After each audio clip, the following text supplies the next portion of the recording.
বর্তমান প্রজন্ম গেল ১৬ বছর ভোট দিতে পারেনি উল্লেখ করে বিএনপি চেয়ারপারসনের উপদেষ্টা জয়নুল আবদিন ফারুক বলেন, দেশের এই পরিস্থিতিতে নির্বাচন খুবই জরুরি। কেউ নির্বাচন বানচাল করতে এলে জনগণ তা রুখে দেবে বলেও হুঁশিয়ার করেন তিনি।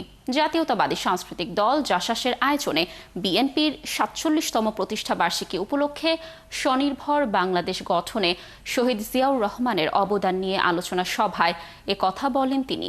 এ সময় দেশের প্রকৃত উন্নয়ন কেবল শহীদ প্রেসিডেন্ট জিয়াউর রহমানের সময়ই হয়েছে বলে দাবি করেন তিনি। বিশ্ব অর্থনীতি ও মুসলিম প্রধান দেশগুলোর কাছে মাথা তুলে দাঁড়াবার শক্তি কেবল শহীদ জিয়ার আমলেই হয়েছে বলে জানান জয়নুল আবদিন ফারুক। শেখ মুজিবের অবদানকে অস্বীকার করতে বাধ্য করেছে ১৬ বছরের শেখ হাসিনার শাসন আমলের।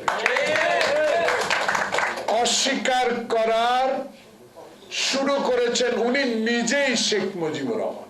শহীদ জিয়া বেঁচে থাকতো বাংলাদেশে তলাবিহীন ঝুড়িকে যেভাবে ঝুড়ি লাগিয়ে দিয়েছিল, বিশ্বের দরবারে বাংলাদেশকে যেভাবে পৌঁছে দিয়েছিল, মুসলিম দরবারে যেমন বাংলাদেশকে মুসলিম হিসাবে পরিচিত করে দিয়েছিল, আজকে এই অবস্থা বাংলাদেশে হতো।